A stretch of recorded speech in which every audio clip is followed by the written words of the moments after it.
आणि SIR ह्याच्यासाठी असतो की तुमची मतदार यादी खूप प्रचंड चेंजेस होतात, गावं बदलतात, लोक मायग्रेट होतात, काही लोक डेड आहेत पण त्याची नावं अजून मतदार यादीमध्ये आहेत. खोटी माहिती जर कोणी देत असेल तर ते कसं कळतं मग? म्हणजे आमच्या तर एका BLO वरती एकाने कुत्रं सोडलं तर त्याला ते कुत्रही चावलं होतं. म्हणजे असंही काही अनुभव आहेत लोकांचे. तुमचं आधारवरती जे काही नाव असेल तेच घेतलं जातं ह्याच्यावरती. तुमचं जरा जरी स्पेलिंग जरी चुकलं असेल तरी ते सिस्टम घेत नाही. राहताय त्या ठिकाणीच तुम्ही ऍक्च्युअली मतदान केलं पाहिजे, नाहीतर तुम्ही राहता गावाकडे नाव आहे, गावाकडे पण नाव ठेवतात, इथेही ठेवायचंय, तर आता तसं होणार नाही. आता तुमचं एकच सिंगल नाव. SIR असू दे किंवा जनगणना असू दे, ही आपल्या करता आहे, आपल्या देशाकरता. हे आपलं कर्तव्य आहे, जबाबदारी आहे आणि त्याच्यासाठी प्रत्येकाने ते सहकार्य करणं गरजेचं आहे. रसिक मोहिनी. हाय, हॅलो, नमस्कार. रसिका मोहिनीच्या या नवीन पॉडकास्टमध्ये मी भाग्यश्री देसाई आपल्या सगळ्यांचं मनापासून स्वागत करते. आता जनगणना आणि SIR जवळपास 15 वर्षांनी आपल्याकडे सुरू झालेला आहे. SIR तर पहिल्यांदा होते. जनगणना खरं तर 10 वर्षांनी असते, पण यावेळेला ती 15 वर्षांनी होतीये. तर जनगणना आणि SIR या दोन्ही संबंधीची माहिती त्यातले जे अधिकारी आहेत ते आज आपल्याकडे आलेले आहेत आणि त्याची माहिती त्या सगळे आपल्याला देणार आहेत. तर स्वागत करूया आपल्या गेस्टचं, गीतांजली परदेशी मॅडम नमस्कार. आणि जाई कोंडे मॅडम. नमस्ते. तुमच्या दोघींचंही रसिका मोहिनीच्या पॉडकास्टवर मनापासून स्वागत. ह्या वेळेची जनगणना 15 वर्षांनी होतीये, बरोबर? म्हणजे 2011 नंतर खरं ती 2021ला एक्सपेक्टेड होती, पण मला वाटतं कोविडमुळे ती पुढे गेली आहे, पण खूपच पुढे गेली. याची काय कारणं आहेत आणि मग त्याचे काय परिणाम होऊ शकतात? जनगणना 15 वर्षांनी होण्याचं कारण म्हणजे कोविडमुळे ते 5 वर्ष पुढे गेली. तर जनगणनेचा मुख्य हेतू असा आहे की आपल्याला सगळ्या अवेलेबिलिटीज किंवा ज्या काही आहेत गोष्टी, म्हणजे लोकसंख्या आहे किंवा आरोग्य आहे किंवा गृहनिर्माण आहे किंवा इतर पायाभूत सुविधा, या सगळ्यांचं नियोजन करण्यासाठी जनगणना ही खूप गरजेची गोष्ट आहे. की जसं आपल्याला सांगता येईल की जनगणना ही विकासाचा पाया आहे. या सगळ्या आकडेवारीमुळे आपल्याला किंवा सरकारला त्याचं नियोजन करणं सोपं जातं. आता ही न झाल्यामुळे काय झालं तर आपल्याला जुन्याच आकड्यांवरती विसंबून राहावं लागलं आणि त्यामुळे थोडाफार आपल्याला त्याचा दुष्परिणाम त्रास किंवा भोगावा लागतो. भोगावा लागतोय, बरोबर आहे. आणि आता भारतामध्ये पहिल्यांदा डिजिटल जनगणना असल्याचं सांगतायत.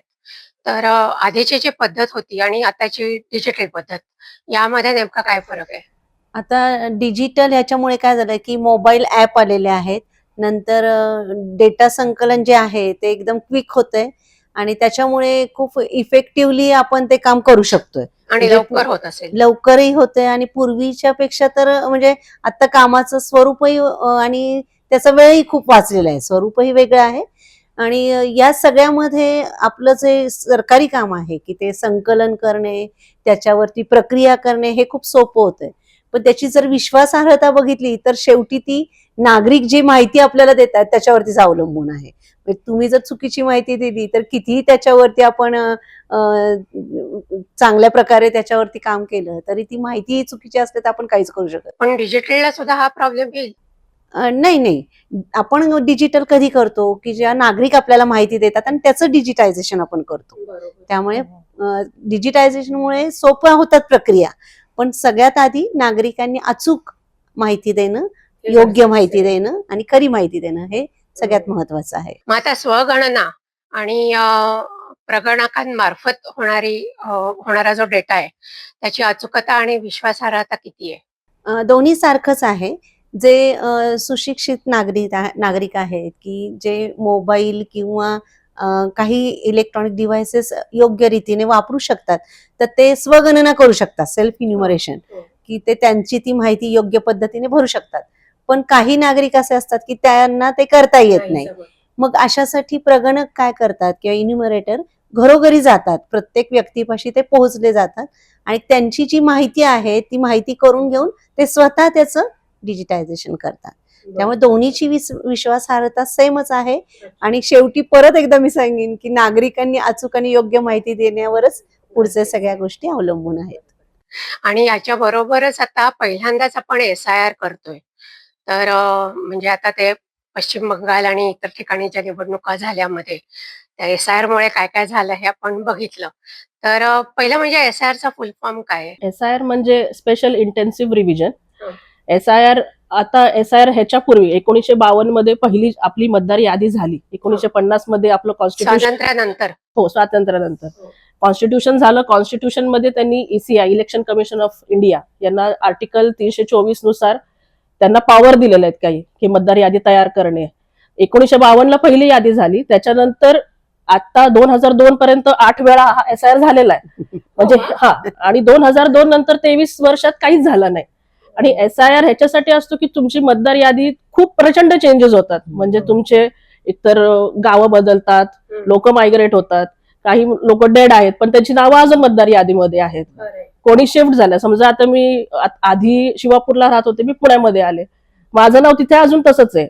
मी ते डिलिशन ते लोकांना अजून माहित नाही, ते अजून तशीच ती नावं पुढे. त्याच्यामुळे म्हणजे मतदान करताना दोन्ही ठिकाणी मग दोन्ही ठिकाणी आलीत हा. काही जणांची, असं होतं ते. आणि काही मतदार नव्याने ऍड पण होत राहतात हा. ना 18 वर्ष हा. पूर्ण झाल्यावर. तर हे निरंतर चालू राहतं. पण SIR असा आहे की हा आता इंटेन्सिव्ह करायचा आहे. म्हणजे घरोघरी जाऊन प्रत्येकाने त्याच्यात इन्व्हॉल्व्ह करून, प्रत्येक मतदाराला सुद्धा त्याच्यात इन्व्हॉल्व्ह करून BLO स्वतः घरी जाणार, तिथे त्याची खात्री करणार की हा इथे आहे, काय मयत आहे, शिफ्टेड आहे का, अजून हा मतदान इथेच करतोय मतदार, आणि मग तो त्याचं नाव त्याच्यामध्ये येणार. पण त्याची वैधता म्हणजे जसं आता मॅडम म्हणाल्या, खोटी माहिती जर कोणी देत असेल तर ते कसं कळतं मग? खोटी माहिती आपले जे BLO आहेत, BLO म्हणजे बूथ लेवल ऑफिसर्स, जे आपले PMCचे कर्मचारी असतात, शासनाचे कर्मचारी, असे आम्ही त्यांना पूर्ण त्या मतदान केंद्रासाठी पूर्ण नेमलेले असतात, पूर्ण त्या एरियासाठी. एरिया वाईज BLO ते असतात. जाऊन तिथे खात्री करतात, तिकडे आजूबाजूला त्यांचा जबाब पंचनामा सगळं करून तर ते खात्री होत झाल्यावरतीच ते ओके करतात. याच्यात फरक असा आहे की जनगणनेमध्ये कुठली कागदपत्र नाहीये, तुम्ही जी माहिती सांगताय त्याच्यावरती ते आधारित आहे. हो. पण SIR ला मात्र काही कागदपत्र तुम्हाला सादर करावी लागतात. नाही, पण जनगणनेमध्ये सुद्धा ते फॉर्म असतो ना, म्हणजे एन्युमरेशन त्याच्यावरच फॉर्म. बरोबर आहे. पण आता जी जनगणना 2027 झाली त्याचा एक टप्पा आता पूर्ण झालेला आहे, 1.5 हो. महिन्याचा. तर त्याच्यामध्ये फक्त नागरिकांचं म्हणजे निवास, त्यांचं स्थलांतर, कुटुंबातली संख्या हा एक टप्पा झालेला आहे. त्याच्यासाठी आपण कुठली कागदपत्र घेतलेली नाही, त्यांनी दिलेल्या माहितीनुसारच आपण ते फॉर्म भरलेले आहेत. तेच म्हणते, त्याची वैधता खरं तपासणं म्हणजे गरजेचं आहे इन दॅट केस. आता पुढचा एक जो टप्पा आहे त्याच्यामध्ये नागरिकांची नावं किंवा त्यांचं वय, संख्या या गोष्टी त्याच्यामध्ये ऍड केलेल्या. म्हणजे आता मग जनगणना आणि SIR असं दोन्ही जेव्हा आता हे कंबाईनच होते ना, म्हणजे एक टप्पा झालेला आहे, आता पुढचं चालू होते तुमचं. तर याच्यामध्ये नागरिकांनी म्हणजे तुम्ही जेव्हा त्यांच्या घरी जाता तेव्हा नागरिकांनी कुठली कागदपत्र किंवा आयडेंटिटी किंवा काय त्यांनी देणं अपेक्षित आहे तुम्हाला? आता सध्या नागरिकांकडनं आम्ही कोणते डॉक्युमेंट्स घेत नाहीये. आता 2002 मध्ये ज्यांची नावं होती त्यांचीच नावं आता आम्ही मॅप करतोय पुढे, त्यांची नावं आत्ताच्या ह्याच्यात येणार. पण आता तुम्ही म्हणताल की समजा मी 2002 मध्ये नव्हते, पण माझे आई वडील असतील, माझे आजी आजोबा असतील, त्यांची नावं आहेत जुन्या ह्याच्यामध्ये, तर तुम्ही ECI पोर्टल जे आहे आपलं voters.government.in वरती, त्याच्यावरती तुम्ही तुमचं पण नाव शोधू शकता. तुमच्या आई वडिलांचं नाव टाकलं त्याच्यामध्ये तर त्याच्यामध्ये पूर्ण डिटेल येतात. तुम्ही तेवढे जरी तुमच्या BLO ला सांगितले की माझे बाबा आई वडील इथे होते, ते मॅपिंग करतील. समजा तुम्हाला काहीच नाही सापडलं, समजा बाबा माझ्या आई वडिलांचंही नाव सापडत नाहीये, आजी आजोबांचंही सापडत नाही, त्यावेळेस मग त्यांना हिअरिंग पडणार, म्हणजे ऑगस्टमध्ये, तो पुढच्या टप्प्यामध्ये. त्यावेळेस तुम्ही तुमचे लिव्हिंग सर्टिफिकेट वगैरे, तुमच्या आई वडिलांचं काही इथे असल्याचा दाखला कोणताही तो दाखवला की तुमचं नाव त्याच्यात राहणार अबाधित. पण मग आधार कार्ड वगैरे त्याची गरज नसते? नाही, आता आधार कार्ड आम्ही सपोर्टिंग डॉक्युमेंट म्हणून घेतोय. कसं आहे, 2002च्या यादीत जे आहेत आणि आत्ताही आहेत त्यांना सेल्फ म्हणून आपण संबोधतो, आणि 2002च्या यादीत नाहीयेत, आणि आता 2024च्या याच्यात म्हणजे ते आहेत पण त्यांचे आई वडील आहेत त्याच्यात, त्यांना आपण प्रोजेनी असं संबोधतो. असे प्रोजेनी म्हणजे मुलं, म्हणजे मुलं. त्यांची वंशावळ हा. असं. मग आता सध्या जे त्यांचं मॅपिंग आधीच पूर्वी झालंय, म्हणजे जनगणनेच्या आधी पण आमचा हा कार्यक्रम फेब्रुवारी पासून हे मॅपिंग करत होते BLOs. प्रिय ते सापडून की ह्याचं मतदार कुठला आहे, त्याच्या आई वडिलांचं हे BLO शोधत होते सगळं, कारण लोकांना माहितच नव्हतं जास्त त्याच्याबद्दल. आणि नंतर आता सुद्धा आता जे मॅपिंग आहे त्यांचे तर येणार ड्राफ्ट मध्ये नावं, पण आता जे पुढच्यांना आहे, ज्यांना एन्युमरेशन फॉर्म वगैरे आता आम्ही वाटतोय, ते पण आता लोक आता त्यांच्या आई वडिलांचं शोधून वगैरे बाबा देत आहेत. तर ज्यांचं काहीच सापडत नाहीये त्यांचं आपण घेणार आहे पुढच्या ह्याच्यामध्ये ऑगस्टमध्ये. म्हणजे आता जरी final ऍक्च्युअल एसआर सुरू झालं तरी त्याच्या आधीपासून प्री एसआर ऍक्टिव्हिटी चालू होती. चालू होती. तर त्याच्यामध्ये आमच्या लोकांनी बीएलओनी काय केलं तर 2002च्या यादी त्यांनी 2024च्या यादी या दोघांची कंपॅरिझन केली. 2002 आणि 2024 आत्ताची यादी. हे दोन्ही जे आहेत त्या यादीत ते सेल्फ आहेत आणि जे 2024 आहेत आणि त्यांचे आई वडील 2002चे आहेत ते प्रोजेनी म्हणून आहेत. आणि त्यांचं ऑलरेडीच त्यांच्याकडे ऍप असतं मोबाईलमध्ये, त्याच्यामध्ये त्यांनी मॅपिंग केलेलं आहे. मग आता जर मॅपिंग आपलं 60% आहे तर त्या 60% लोकांना पुढे आता काम करणं म्हणजे त्या लोकांसाठी काम करणं सोपं जात आहे आपल्याला. राहायला प्रॉब्लेम उरलेल्या 40%चा की ज्यांचं आता मतदान करतायत ते पण मागचा त्यांचा काही डेटा नाहीये, अशांवरती आपल्याला जास्त काम करावं लागणार आहे. आणि त्यावेळेला सुद्धा म्हणजे 2002च्या आधीचे जे लहान मुलं असतील ती आता मोठी झाली आहेत, सो त्यांचंही त्याच्यामध्ये ते इन्क्लूड होईलच ना. आणि ह्याच्यात मॅडम कसं आहे या मॅपिंगच्या ह्याच्यामध्ये 2002ची यादी ईसीआयच्या वेबसाईटवर पूर्ण भारताची आहे. म्हणजे तुमचे आई वडील जरी बिहारमध्ये असतील, काश्मीरला असतील, कुठेही असू देत भारतामध्ये, त्यांचं नाव इथे दिसतं. तुम्ही इथे आहात, तुम्ही नाव जरी टाकलं तरी त्याच्यावरती सर्च होतं ते. म्हणजे म्हणजे इतकं आता सोपं केलं. महाराष्ट्रात आहेत पण त्यांचे पूर्वज बिहारमध्ये होते किंवा दुसरीकडे भारतात कुठे असतील तरी त्या ईसीआय नेटवर आपल्याला त्यांची माहिती मिळते. पण म्हणजे हे कितपत सोपं आहे, कारण काय सगळ्यांनाच त्या लिंकवर जाऊन शोधता येतं असं नाही. म्हणजे अशा वेळेला मग आपले लोक नाही, सुरुवातीला बीएलओनच आम्हाला खूप ट्रेनिंग द्यायला लागलं कारण हे सगळं डिजिटल आणि ह्याच्यामध्ये आता सगळ्यांनाच आता पुढे त्यांना खूप ट्रेनिंग वगैरे दिलं. बीएलओ पण त्यांनी भरपूर आहे ना, पहिला एक महिना आमचा सेटल होण्यात ते कळल्याच. तुम्हाला ट्रेनिंग हो, आम्ही पण ट्रेनिंग घेतलं मग आम्ही BLO ट्रेनिंग दिलं. नंतर त्यांना एकेकाला ऍप उघडून ह्याच्यात कसं मॅपिंग करायचं, मग ते हळूहळू हे केलं. त्याची प्रत्येकाची वेगवेगळी ऍप आहेत. म्हणजे जसं सेन्सस जनगणनाचं एक ऍप होतं, जसं एसआयआरचं एक सेपरेट ऍप आहे आणि ती त्यांनाच ऍक्सेस असतो. म्हणजे त्याच्यामध्ये ओटीपी दिल्यानंतरच ते ओपन आणि होतं. यात पण म्हणजे लोक सुद्धा आता तुम्ही स्वतः सुद्धा तुमचा एन्युमरेशन फॉर्म भरू शकता. म्हणजे ह्याच्यामध्ये SIR साठी. त्याच्यासाठी आपली जी voters.eci.gov.in ही वेबसाईट आहे.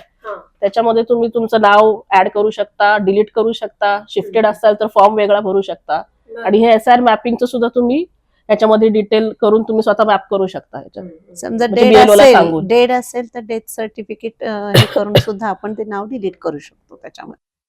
मग आता मध्ये म्हणजे SIRच्या याच्या वेळेला पश्चिम बंगालमध्ये जो काय गोंधळ झाला किंवा आरोप प्रत्यारोप झाले ते की आमची नाव मतदार यादीतनं वगळली गेली, मुद्दाम काढली गेली आणि असं म्हणजे काय ते आरोप चुकीचे होते बरोबर होते माहित नाही. पण मग खरोखरच जर अशी परिस्थिती असेल की नावं वगळली गेली असतील आणि तो नागरिक आहे किंवा त्यांनी आधी मतदान केलेलं आहे आणि आता त्याचं वगळलं गेलंय नाव, तर अशा वेळेला मग काय करतात? नाही, बऱ्याचदा कसं झालं, आपल्या पहिल्या टप्प्यामध्ये बिहारमध्ये झालं त्यावेळेस पण हाच गोंधळ होता. हे जरा पुढे पुढे आता जरा त्याच्यात मॉडिफिकेशन व्हायला लागलेले आहेत. आणि आता बिहार, बंगाल वगैरे यांचं कसं हे बॉर्डर आहेत सगळ्या, म्हणजे कंट्रीजच्याच बॉर्डर आहेत. त्याच्यामुळे तिथे हे होऊ शकतं, मायग्रेशन खूप झालं दुसऱ्या ह्याच्यामधनं. त्याच्यामुळे तिथे जास्त गोंधळ झाला आणि लोकांमध्ये जास्त तिथे एवढं अवेअरनेस नाही झालं लोकांमध्ये की हे असं मॅपिंग की का म्हणून डिलीट झालं. ते लोकांनी मे बी दुर्लक्ष केलं किंवा काय. आता अजून सुद्धा ते त्यांच्या हिअरिंग चालूच आहे आणि कोर्टात पण त्याची अजून चालूच आहे. आणि नाव वगळणं तितकं सोपं नाही. नाव सोपं वगळतं नाही, कधी हो. तर आता समजा यांनी सांगितलं की मी दोन ठिकाणी जर असेल तर त्यांचं नाव 1-2 ठिकाणी ऑटोमॅटिकली या प्रोसेसमध्ये वगळणार आहेच आहे ना. म्हणजे हे नावं वगळला तर काय होतं, काही वेळेला अपभ्रंश पण होतो आणि अफवा पण असतात. तर म्हणजे ही खूप महत्वाची गोष्ट की तुम्ही कोणावर विश्वास ठेवता आणि ते खूप महत्वाचं आहे. काही वेळेला चुकीच्या गोष्टी पण पसरवल्या जातात या बाबतीत. आणि असं लोकांमध्ये असं आहे की नाव वगळलं तर म्हणजे आपलं इंडियन सिटीजनशिप जाती का काय किंवा काय. तुम्ही परत भरू शकता ना फॉर्म. तुम्ही परत तुमचं नाव, तुमचे डॉक्युमेंट्स दाखवा, व्हेरीफाय करा आणि तुम्ही तुमचं नाव परत घेऊ शकता 6 नंबर फॉर्म भरून. म्हणजे असं काही तुमचं लगेच नागरिकत्व जाणार नाही किंवा तुम्ही योग्य असताल, तुम्ही तुमचे डॉक्युमेंट्स योग्य आहे, तुम्ही इथे राहताय तर तुम्हाला काहीच प्रॉब्लेम नाही तुमचं नाव यायला. म्हणजे ही खूप मोठी गोष्ट आहे की समजा या प्रोसेसमध्ये खूप गोष्टीतून जाऊन सुद्धा ही तुमचं नाव वगळलंच असं जर झालंच एखाद्या व्यक्तीला तर तो परत नव्याने 6 नंबरचा फॉर्म भरून नव्याने ते सगळं सुरुवात करू शकतो. तिथे 6 नंबरचा फॉर्म येतो. बरं बरं बरं. रिअप्लाय किंवा ऑनलाईनही भरू शकतो, ऑफलाईनही भरू शकतो. बरोबर बरं. आणि ही जी माहिती सगळी तुम्ही संकलित करता आता जनगणनेकरता किंवा ह्याच्याकरता, तर ती कितपत सुरक्षित असते? म्हणजे नागरिकांना ते सेफ्टी वाईज तर जनगणनेचं जर सांगायचं झालं तर ती जी माहिती कलेक्ट केलेली असते तर ती डिक्लरेशन जेव्हा होतं तेव्हा त्यांची नावं वगैरे डिक्लेअर केली नाही, ते फक्त आकडेवारी सांख्यिकी आकडे डिक्लेअर केले जातात. बर तर त्याच्यामध्ये कुठल्याही प्रकारचं नाव वगैरे नसतं. वैयक्तिक माहिती नसते. ही आकडे सुद्धा कसे डिक्लेअर कशासाठी करतात तर जनतेलाही कळले पाहिजेत आणि जे नियोजन केलं जातं की बाबा कशा प्रकारे सुविधा देता येतील आपल्याला, तर त्याच्यासाठी ही आकडेवारी खूप महत्वाची ठरते. SIR ला आहेत काही गोष्टी पण त्या नाही, पण सगळ्या ते तुमचं फक्त मॅपिंगचं 2002चं नाव असेल तेवढं, पण बाकीचं तुमचं बेसिक तुमची जे काय आधार कार्ड वगैरे त्याचं नाही, ते बाहेर नाही डिक्लेअर होत. त्याचा यादी भाग तुमच्या- क्रमांक डिक्लेअर होतो, त्याचं नाव डिक्लेअर हो. होतं आणि त्याचा नंबर डिक्लेअर हो. होतो. ह्याच्या व्यतिरिक्त त्याची कुठली कागदपत्र ओपन होत मग हे एज वाईज असतं का? म्हणजे आता मतदार म्हणजे जनगणना म्हणजे अगदी बाळापासून ते वृद्धापर्यंत, मग त्याच्यामध्ये 18 वर्षावरचे वगैरे असं काही असतं का? म्हणजे मतदार कोण आहेत किंवा नाही, हो, जनगणनेला तसं नसतं, तसं पण नसतं. SIR त्याला 18+ SIR पाहिजे. हा. 18+ जे तुम्ही मतदान पाहिजे. करतात ते. म्हणजे त्या दृष्टीने एसआयआर वेगळं आहे. मग आता नागरिकांनी जनगणना किंवा एसआयआर या संदर्भात त्यांनी स्वतः कोणती काळजी घ्यायला पाहिजे जेव्हा तुम्ही जाल त्यांच्या घरी तेव्हा? बरोबर आहे. आता जनगणनेचा एक टप्पा तर झालेलाच आहे, पण काही वेळेला लोक चुकीची माहिती सांगू नये त्यांनी, असं आहे. कारण ही जी मोठं राष्ट्रीय कार्य आहे हे, की नियोजन आपल्या देशाचं सगळं करायचं आर्थिक आणि सामाजिक सगळ्यासाठी, तर नागरिकांचा हा सहभाग म्हणजे त्यांनी मोठ्या राष्ट्रीय कामासाठी ते सपोर्ट करतायत, तर त्यांची योग्य माहिती आपल्याला योग्य नियोजनाकडे घेऊन जाणार आहे. त्यामुळे ती माहिती योग्य देणं गरजेचं आहे. आणि SIRचं पण तसंच आहे, पण तिथे कागदपत्र पण आहेत ना त्यांची. म्हणजे तुम्ही जर का राहताय त्या ठिकाणीच तुम्ही ऍक्च्युली मतदान केलं पाहिजे, नाहीतर तुम्ही राहता गावाकडे नाव आहे, गावाकडे पण नाव ठेवतात, इथेही ठेवायचंय, तर आता तसं होणार नाही. आता तुमचं एकच सिंगल नाव, हा. आणि आता तुम्हाला पुढचं असं आहे की तुमचं आधारवरती जे काही नाव असेल तेच घेतलं जातं ह्याच्यावरती. तुमचं जरा जरी स्पेलिंग जरी चुकलं असेल तरी ते सिस्टम घेत नाही. आणि आणखी तसं एक गोष्ट कशी आहे, 2002 ची यादी बऱ्यापैकी ती मराठीत आहे, आत्ताची जी आहे ते इंग्लिश आणि मध्ये. ती बाय हँड हा, त्यावेळेस मी असं. बाय हँड फिरत होते. आता हे सगळं ऍप आलंय, सगळं आलंय, त्यामुळे डिजिटायझेशन. परफेक्शन वाढलेलं आहे त्या सगळ्यामध्ये असं. हा. पण मग हे आता डिजिटली जे सगळं चालू आहे त्याच्यामध्ये तुम्ही जेव्हा गावात खेडेगावात जातात की तिथे अनेकदा लोक निरक्षर असतात किंवा काहीच त्यांना माहिती नसतं डिजिटलाइज म्हणजे काय, डिजिटल म्हणजे काय, तर अशा वेळेला मग काय कशा पद्धतीने काम करतात? आता जनगणनेच्या संदर्भात सांगायचं तर त्यांनी काहीच करायचं नाही, त्यांनी फक्त माहिती द्यायची. जे इन्युमरेटर आहेत प्रगणक ते स्वतः माहिती भरतात, म्हणजे त्यामुळे त्यांच्या माहिती देणं हेच त्यांच्याकडे काम आहे. आणि ह्याच्या त्यात पण BLO आपला हार्ड कॉपी सुद्धा असते एन्युमरेशन फॉर्मची, बरं. ते जाऊन देतात, परत घेऊन पण येतात त्यांचे डिटेल्स घेऊन, सही घेऊन मतदाराची. आणि मग आम्ही आता असं करतो की मग जिथे नेट नसेल तिकडे घेऊ नका, मग आपण हार्ड कॉपी घेऊन ते नंतर डिजिटायझेशन करून टाकतात त्याचं. याच्यातही सेल्फ इन्युमरेशन आहे जनगणनेला, म्हणजे तुम्ही स्वतःही तो फॉर्म भरू शकता, पण ते म्हणजे कंपल्सरी नाहीये. जर तुम्हाला नाही ते तुम्ही करू शकत तर तुमच्या घरापाशी प्रगणक येतो आणि तुमची माहिती घेतोय आणि मग तो भरू शकतो. सगळ्या पद्धतीची हा, मदत म्हणजे करतात. अशा प्रकारे सगळे नागरिक सुशिक्षित असो किंवा अशिक्षित ते सगळे या प्रोसेसमध्ये इन्व्हॉल्व्ह होतात असं. मग आता जसं तुम्ही म्हणालात की देशाला याचा फायदा आहेच जनगणना किंवा एसआयआर सुद्धा, पण त्या नागरिकाला, त्या व्यक्तीला व्यक्तिगत असा फायदा काही होतो का? जनगणनेचं सांगायचं तर आपण ही सगळी जनगणना मी आता मगाशीच सांगितलं की नियोजन करणं सोपं जातं सरकारला आकडेवारीमुळे. आणि ही जरी देशाचा फायदा जरी झाला तर वैयक्तिक आपण ज्या ठिकाणी राहतो आजूबाजूला, तर त्या नियोजनामुळे आपल्यालाही सगळ्या सोयी चांगल्या मिळू शकतात की बाबा आरोग्य, रस्ते किंवा शिक्षण, गृहनिर्माण हे या आकडेवारीमुळे हे नियोजन करणं सोपं जातं आणि त्याचा वैयक्तिक फायदा आपल्याला होतो असं. आणि SIR मुळे पण मुळे तुमचं होतंच. मतदार शेवटी आपलं वोटिंग हे आपलं राईट पण आहे आणि हे आपण ड्युटी आहे ही शेवटी पहिली आपली.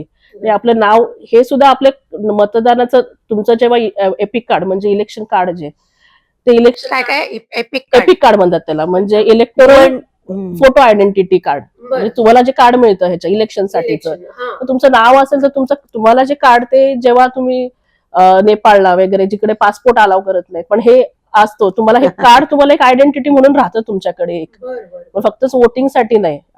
आधी जे लोक म्हणायचे की बाबा नाही काय केलं हे झालं असं होऊ शकतं, तर याच्यामध्ये ही पारदर्शकता येते आणि प्रत्येक नागरिक याच्यावरती विश्वास ठेवू शकतो या सगळ्या प्रोसेसमध्ये. अनेकदा फेक लोक सुद्धा घरी येतात खोटं हे सांगून की आम्ही जनगणना स्कॅम खूप अधिकारी आहे. आहोत, स्कॅम. तर अशा वेळेला काय काळजी घ्यायला पाहिजे? आमच्या बीएलओना प्रत्येकाला आय कार्ड आहेत, त्याच्याकडे QR कोड आहे प्रत्येक आय कार्ड वरती. तुम्ही जे बरं. तरी स्कॅन केलं तरी त्या बीएलओचं नाव वगैरे सगळं येतं. आणि ते तुमच्या घरी आले की प्लीज त्यांना सहकार्य करा, म्हणजे पण म्हणजे त्यांना ओळखायचं कसं स्कॅन करून? हा स्कॅन करा त्यांच्या नाव ह्याच्यावरती. त्यांच्या ऑफिसचं सुद्धा कार्ड असतं त्यांच्यासोबत, आणि ते त्यांच्याकडे ऍप आहे. ऍप फक्त त्या बीएलओना फक्त ऍक्सेस आहे त्या ऍपचा, जसं इतर कुणाला किंवा मी सुद्धा ऍक्सेस करू नाही शकत नाही करू त्यांचा.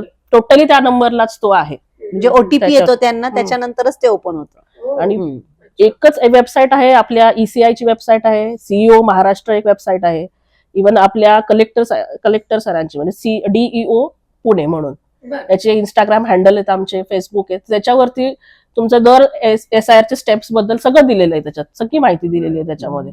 इव्हन तुम्ही त्या DEO पुणे किंवा कलेक्टर पुणे यांच्या वेबसाईटवर गेला तरी प्रत्येक बीएलओचं म्हणजे जितके पण आमच्या पुण्यामध्ये बीएलओ आहेत तेवढ्या सगळ्यांची नावं आणि नंबर आहेत त्याच्यावरती अधिकृत.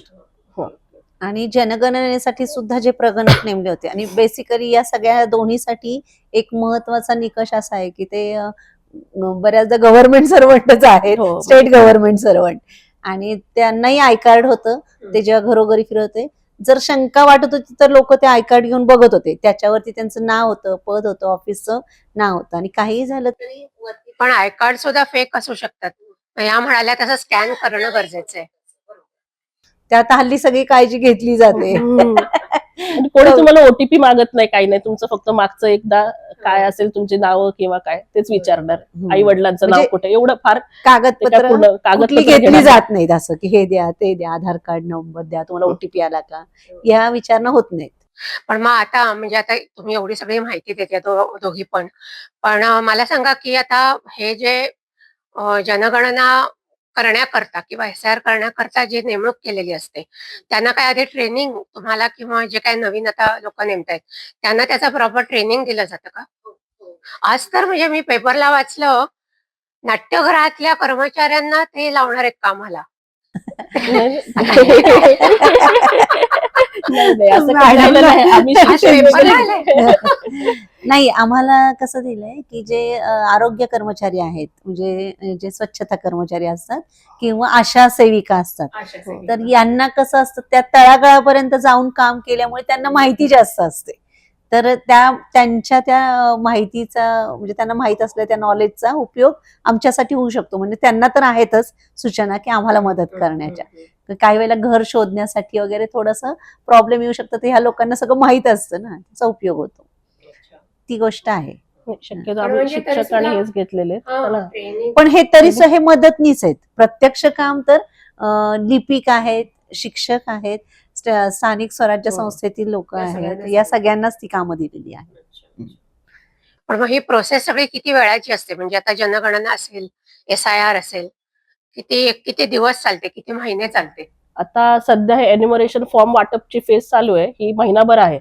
आता ऑगस्ट मध्ये एक यादी येणार, ड्राफ्ट यादी येईल, आणि त्याच्यानंतर सुनावणा की ज्यांना आक्षेप आहे की बाबा माझं नाव इथं नव्हतं, इथलं माझं नाव डिलीट झालेलं आहे, ते जे काय आक्षेप असतील लोकांनी ते डॉक्युमेंट्स घेऊन यायचे, आणि ऑगस्ट सप्टेंबर मध्ये हे सगळं चालणार. तुमचे डॉक्युमेंट घेऊन व्हेरिफिकेशन झालं की मग तुमचं नाव येणार. मग 2027 मध्ये डिक्लेअर होणार. नाही, नाही. ऑक्टोबर 5 ऑक्टोबरला SIR ची फायनल फायनल यादी 7 ऑक्टोबर हा, 2026 ला. हो हो ना. हो. आणि सेन्सस 2027 आहे. म्हणजे हे सेन्सस साठी आधी पूर्वतयारी बरीच आहे, की पहिल्यांदा ते नकाशे तयार करावे लागतात, एरिया वाईज प्रत्येकाला वाटप होतं, नंतर नियोजन करावं लागतं, ट्रेनिंग देणं, या सगळ्या गोष्टी पहिल्या टप्प्यात येतात. दुसऱ्या टप्प्यामध्ये लोक घरोघरी फिरतात, प्रगणक जे आहे तर ते घरोघरी फिरून डेटा गोळा करतात आणि संकलन करून ते प्रोसेस केली जाते त्याच्यावरती.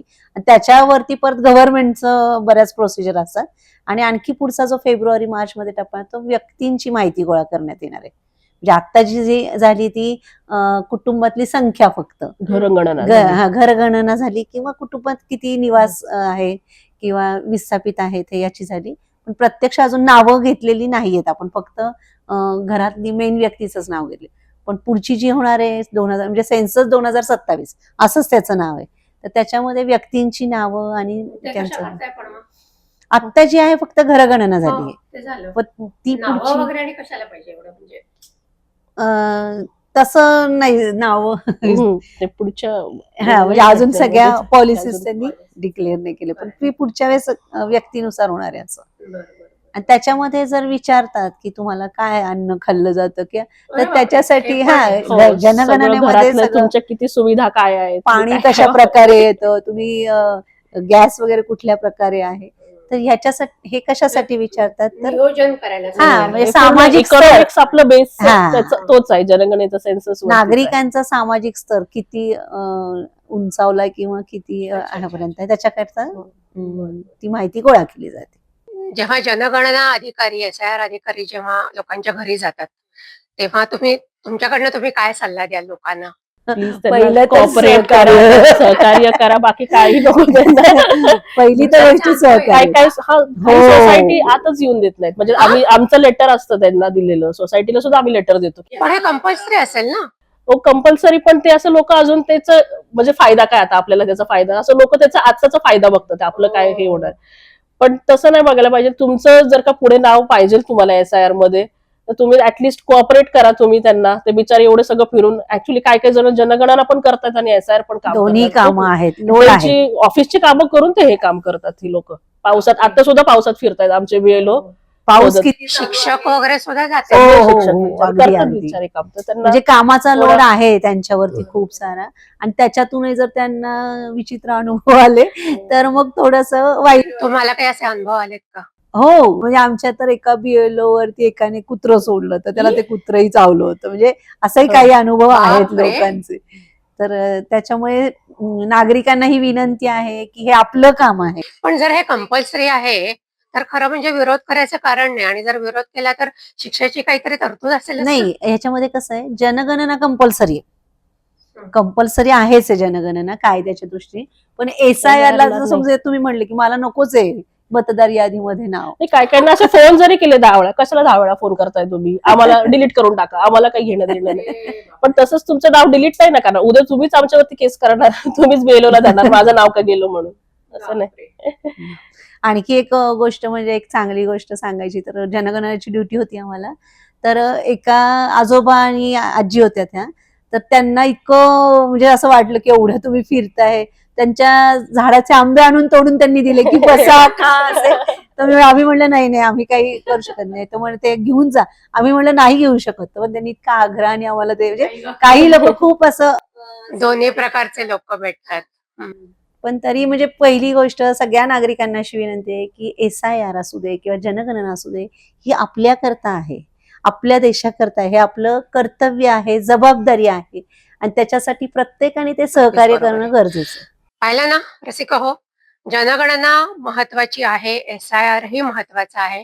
आणि जेव्हा हे अधिकारी तुमच्या घरी येतील त्यावेळेला त्यांना सहकार्य करा, त्यांना मदत करा, त्यांना जी काय तुमची खरी माहिती असेल ती नक्की द्या.